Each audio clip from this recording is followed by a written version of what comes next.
Hello. So, I got the rails today. I got them installed. And they're running okay.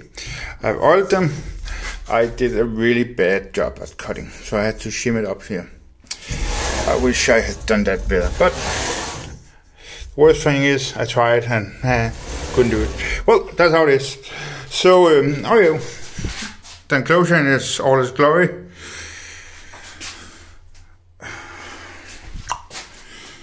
You have seen that, and then I'm just fishing up over here. It's just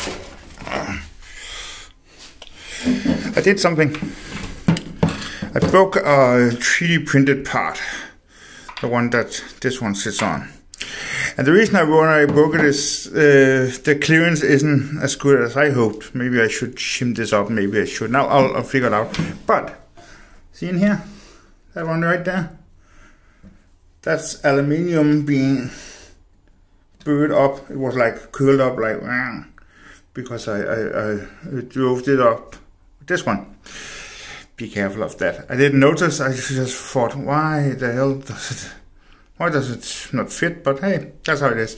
So my solution is to take a file and cut down the top of this. I have done already, so it's flat, because then it's it's gonna crash. So I'll print a new one of those. Yeah. So and Loctite everything when I'm done.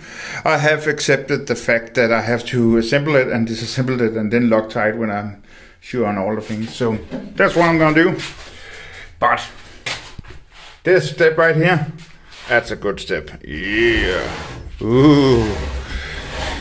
I didn't have money this month for the rails over here, so I can't set that. That'll be next month.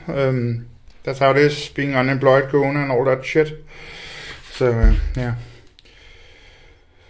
I have to get this up so I can start making a little bit of money. I'm okay. I live in Denmark. We have social security and all that.